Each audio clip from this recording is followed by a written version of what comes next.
नमस्कार, मी अमृता दीक्षित। आम्ही ठाणेकर वृत्तवाहिनीमध्ये सर्वांचं स्वागत। प्रथम आजच्या ठळक घडामोडी। केंद्र सरकारने हिट अँड रन हा कायदा पारित केला। या कायद्याविरोधात सर्व ट्रक वाहन चालकांनी संप पुकारला असून काही ठिकाणी चक्काजाम आंदोलनही ट्रक चालकांनी केले आहेत। आज संपाचा दुसरा दिवस आहे।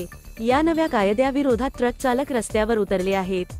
ठाण्यातील चेकनाका परिसरात ठाणे जिल्हा ट्रक वाहतूक संघ यांच्या वतीने एक बैठक घेण्यात आली। या बैठकीत वाहन चालक मालक मोठ्या संख्येने सहभागी झाले होते। या बैठकीदरम्यान ट्रक चालकांसोबत अध्यक्ष विजय यादव यांनी संवाद साधला।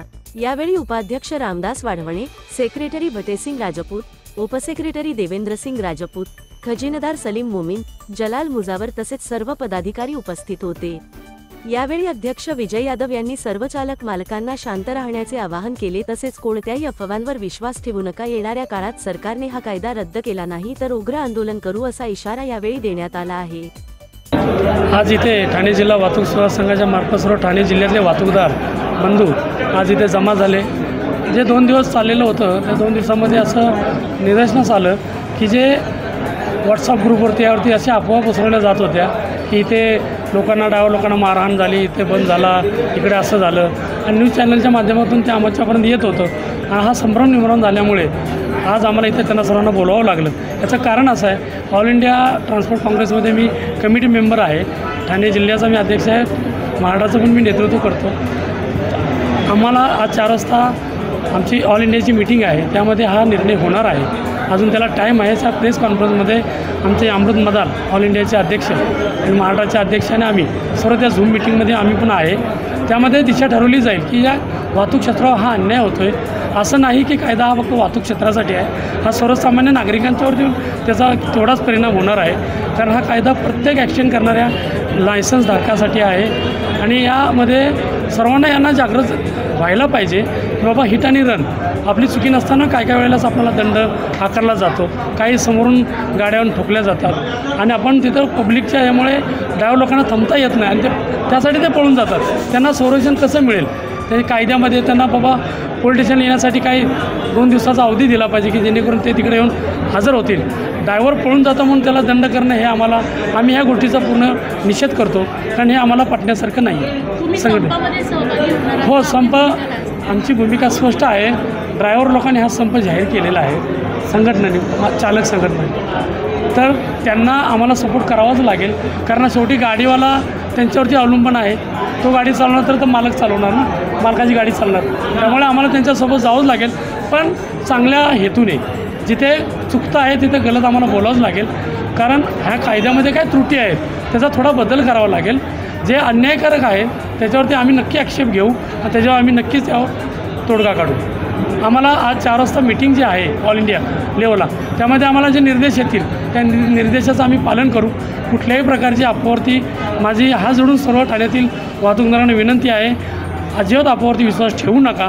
कुठल्याही प्रकारचं बंद आणि असं आंदोलन आपण करत नाही आहे। फक्त ज्याला खरोखर आंदोलन करायचं आहे त्यांनी गाड्या ज्या ठिकाणी असतील तिकडे उभ्या करा आणि सरकारचा निषेध करा।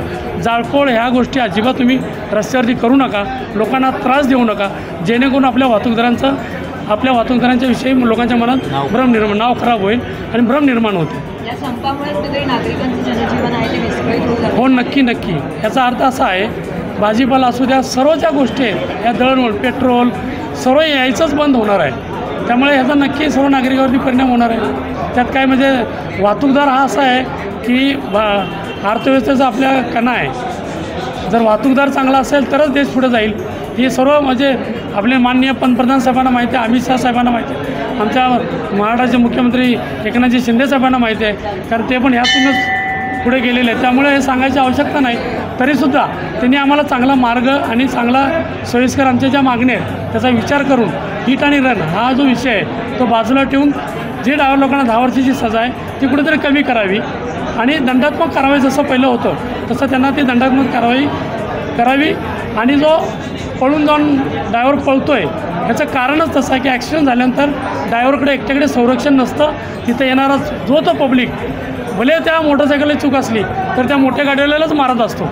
त्यामुळे ह्या अडचणी निर्माण आहेत, त्यामुळे ह्याचे सरकारने कुठेतरी याचा विचार करा।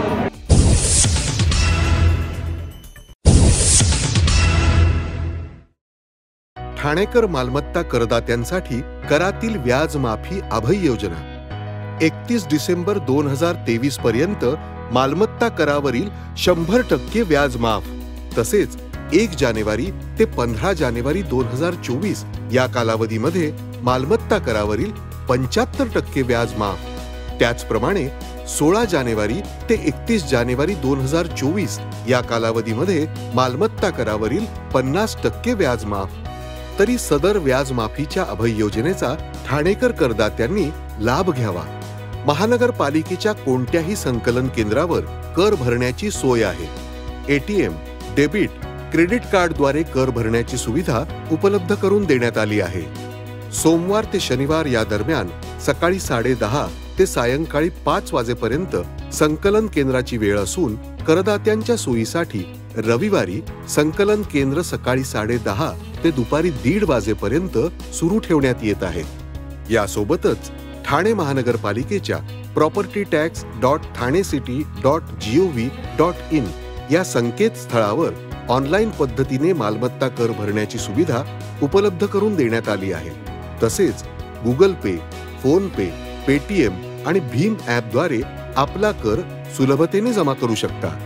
ठाणे महापालिका क्षेत्रातील सर्व करदात्यांना विनंती आहे की आपण या व्याज माफी अभय योजनेचा जरूर लाभ घ्या आणि आपला मालमत्ता कर लवकरात लवकर महापालिकेमध्ये जमा करून महापालिकेस सहकार्य करा।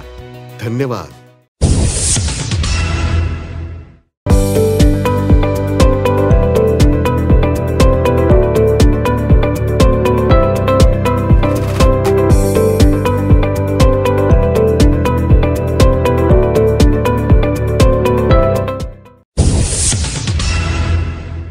नवीन हिट अँड रन कायदा विरोधातील इंधन टँकरधारक संपावर असल्याने पेट्रोल तुडवण्याच्या शक्यतेने ठाण्यातील पेट्रोल पंपांवर वाहनधारकांच्या लांबच लांब रांगा लागल्या आहेत।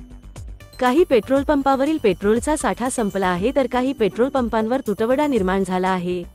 2 दिवसांपासून माल आला नसल्याने काही पेट्रोल पंप बंद करावे लागले आहेत। यावर कसा काय तोडगा काढता येईल यावर विचार सुरू आहे। सामान्य जनतेने ट्रक चालक तसेच टँकर चालक यांची बाजू देखील समजून घ्यावी अशी विनंती पेट्रोल पंप व्यवस्थापकांनी केली आहे। माझं नाव राजू मुंदड आहे। मी ठाण्यामध्ये माझा पंप आहे 3 पेट्रोल पंप इथे। पेट्रोल डीलर्स असोसिएशन ठाणा, रायगड आणि पालघर जिल्हा या संघटनेचा मी व्हाईस प्रेसिडेंट आहे। सध्याची स्थिती काय आहे? सकाळपासून आपल्या पेट्रोलची स्थिती काय आहे? सध्याची स्थिती अशी आहे, माझा पंप आता 1 तासाभरापूर्वी संपलाय, माल बंद करावा लागलाय। माझ्या समोरचा आहे त्यालाही बंद करावं लागलं, त्याच्याकडे फक्त थोडं डिझेल उरले तर तेवढं डिझेल टाकतो। ठाण्यामध्ये आत्ताच्या घटकेला अर्धे पंप बंद झाले माल नसल्यामुळे। माझीवाडात थोडंफार चालू आहे, बाबुवाईला चालू आहे, मानपाड्याला एखाद दुसरा पंप चालू आहे। सध्याची परिस्थिती अशी आहे, कालपासून मला माल आलेला नाही आहे। 2 दिवस, आज दुसरा दिवस आहे, संडे पण नाही नव्हतं, सोमवारी पण माल आलेला नाही। 2 दिवसाचा स्टॉक नॉर्मली आम्ही सेफ साईड ठेवतो, तर तेवढ्यापुरतं आमचं चाललंय। आणि आता काल संध्याकाळपासून ॲक्च्युली बरेचसे पंप बंद पडायला लागले, त्याची कॅपॅसिटी कमी होती, छोटे पंप होते ते, आणि त्याचा बोजा जो आहे तो बाकीच्या पंपांना आल्यामुळे तिथे सेल तो एक्स्ट्रा वाढला। 31 तारखेचा एक सेल होता तो वेगळा वाढलेला सुट्टी असल्यामुळे आणि 31 डिसेंबर असल्यामुळे, प्लस हे कालपासून जसे जसे एक छोटे छोटे पंप बंद पडायला लागले यांचा बोजा दुसऱ्यांवर येऊन आज बहुतेक करून माझ्या हिशोबाने मॅक्झिमम पंप संध्याकाळपर्यंत जर माल आला नाही, काही तोडगा निघाला नाही, आज संध्याकाळपर्यंत बरेचसे पंप मॅक्झिमम पंप बंद होते। सध्याची स्थिती एवढी विकट का झाली आहे? म्हणजे आपल्याला स्वतःशी बोलणं झालेलं आहे का? नोकरी कॉन्ट्रॅक्टर आहे, जे ड्रायव्हर्स आहेत त्यांच्याशी आपलं काय बोलणं झालेलं आहे का? केंद्रीय सरकारने जे कायद्यामध्ये तरतूद किंवा जे चेंज आणलं आहे हिट अँड रन केसचं, त्याचे हे पडसाद आहेत ॲक्च्युली। त्याच्यामध्ये डायरेक्ट जो ड्रायव्हर आहे त्याच्यावर ही गदा येते, त्यामुळे ते घाबरलेले आहेत किंवा त्यांना काही सुचत नाही आहे आणि त्यांनी काम करणं सोडून दिलं। त्यामुळे ही परिस्थिती थोडी बिकटपणा आहे आणि थोडी आश्चर्यजनक आहे, कारण एरवी एखाद्या संघटनेत कॉल देते स्ट्राईक करण्यासाठी, यांनी याच्यामध्ये काही स्ट्राईक नाही आहे किंवा काही ऑर्गनाइज्ड वेमध्ये काही केलेलं नाही आहे। लोकांनी स्वतःच्या हिशोबाने स्वतःच्या याच्या पोटी सोडून दिलेलं आहे, कामच करणं सोडून दिलं, गाड्या अशाच रस्त्यावर सोडून दिलेल्या आहेत किंवा बाहेर आलेले आहेत। त्यामुळे हा प्रॉब्लेम ओव्हरऑल झालेला आहे। याच्यामध्ये हे करावं लागेल की आता कालपासनं आमच्या या ड्रायव्हर जे कॉन्ट्रॅक्टर्स आहेत, मालक आहेत किंवा स्टेट गव्हर्नमेंटमध्ये सुद्धा महाराष्ट्र लेवलवर बोलणी चालू आहे, याच्यातनं कसं काही तोडगा काढता येईल आणि काय करता येईल। पण अजून तरी काही यश आलेलं नाही. तर सकाळचा आपला थोडासा अनुभव सांगा की जी आपली पेट्रोल संपले, लोक आपल्या वैतागले, तो अनुभव थोडासा काय होता आणि लोकांनी कसं आहे? अनुभव चांगले पण असतात आणि वाईट पण असतात. त्याच्यामध्ये कोणाला तसं बघायला गेलं तर दोष पण देता येत नाही. मग जसं माझं आता तासाभरपूर्वी बंद करायची वेळ आली, तर मला माहित होतं आता संपणार आहे.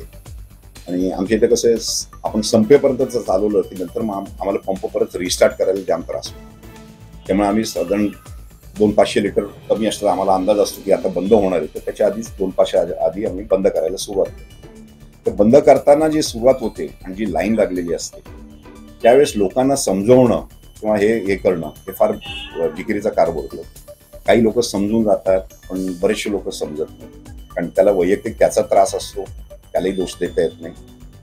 पण एक एक्सप्लोजिव्ह आयटम आहे, एसेन्शियल आयटम आहे आणि वरनं हे अशी जेव्हा परिस्थिती येते लोकांचे डोकं चालत नाही. मी आम जनतेला एवढीच विनंती करेन, पुढे दुसरी बाजू किंवा त्या लोकांची पण परिस्थिती समजायचा प्रयत्न करा. त्यांना खरोखर गरज आहे त्यांनी हे काढा किंवा ऑल्टरनेट मीन्स काही करता येत असेल तर सध्या एक दिवस 2 दिवस हा त्रास लागणार.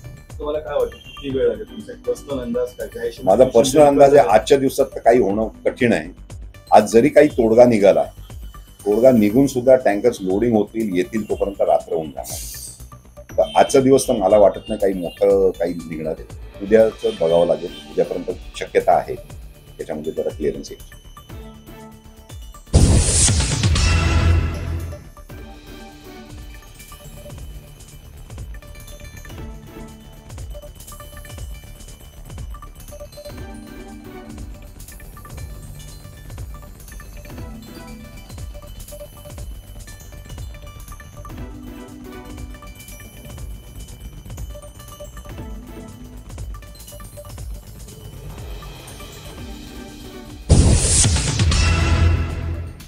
नमस्कार, मी संपदा जोगळेकर कुलकर्णी, अर्थात आम्ही ठाणेकर. माझा जन्म ठाण्यातला आहे, बेडेकर हॉस्पिटलमधला. माझी शाळा ठाण्यातली आहे, मोह विद्यालय. माझं कॉलेज ठाण्यातलं आहे, जोशी बेडेकर महाविद्यालय. माझं कथ्थक विशारद मी ज्यांच्याकडे शिकले ते गुरु डॉक्टर राजकुमार केतकर. ठाण्यातच मी त्यांच्याकडनं प्रशिक्षण घेतलं. ठाण्यात माझ्या रंगायतन आहे, ठाण्यात माझ्या मोठमोठी थिएटर्स आहेत. माझ्या ठाण्यात ज्या वेळेला मी लहान होते, शाळेत होते, कॉलेजमध्ये होते, तेव्हा तर बऱ्याचशा संस्था हौशी रंगभूमीवर काम करायच्या. त्या ॲक्टिव्हिटीज होत्या, त्या चळवळी होत्या. कलासरगम नावाची संस्था आपल्या ठाण्यात होती, जी राज्यनाट्य स्पर्धांना उतरायची, जी त्यांना पटलेली आवडलेली एखादी संहिता नाट्यरूपांतर करून तुमच्या समोर आणायची. ठाण्यामध्ये खूप मोठी मैदान आहेत. त्याचा फायदा असा की ठाण्यात खूप भाषणं व्हायची, वेगवेगळी मोठमोठी व्यक्तिमत्व आपल्या इथे यायची आणि त्यांचं 7-8 दिवस अशी व्याख्यानमाला चालायची. ठाण्यामध्ये डॉक्टर आनंद नाडकर्णी आहेत, ठाण्यामध्ये डॉक्टर विजय बेडेकर आहेत, ठाण्यात डॉक्टर मंजिरी देव आहेत, ठाण्यात डॉक्टर अनिल काकोडकर आहेत. काहींची नावं माझ्याकडनं राहतील. ठाण्यात प्रवीण दवणे आहेत, ठाण्यात अशोक बागवे आणि मी आहे. काय हवं अजून असं माझं ठाणं आहे. या ठाण्यात म्हणजे ह्या सगळ्यांची नावं घेण्याचं भाग्य मला मिळालं, कारण कदाचित ठाण्यात जर मला एखादा कथ्थक नृत्याचा क्लास नसता तर मी आळस केला असता. ठाण्यात जर गडकरी नसतं तर काय असतं स्टेज, असं कदाचित माझ्याकडनं झालं असतं. माझ्या घराजवळच उत्तमोत्तम व्यक्तिमत्व लेखक राहायचे. त्यांचा सहवास नसता मिळाला तर असतं काहीतरी शब्दांशी संबंधित काहीतरी लिहितात लेखक, असं मला वाटलं असतं. पण माझा जन्म योगायोगाने ठाण्यात झाला, पण या ठाण्याने मात्र माझं सोनं केलं. अजूनही मला बरेचदा विचारतात, खूप श्रीमंत झाल्यावर तुम्ही कुठे जाणार? ठाण्यात. कारण ठाणं ही माझी कर्मभूमी, जन्मभूमी, रंगभूमी सुद्धा आहे. आम्ही ठाणेकर.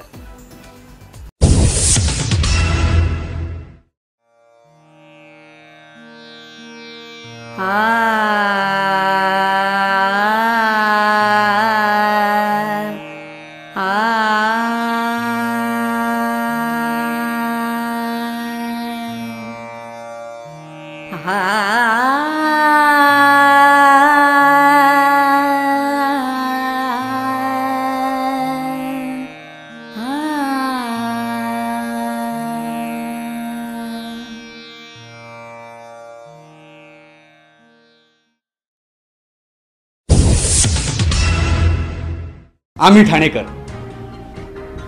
आम्ही ठाणेकर. आम्ही ठाणेकर. आम्ही ठाणेकर. होय, ठाण्याचा मला अभिमान आहे आणि होय, आम्ही ठाणेकर.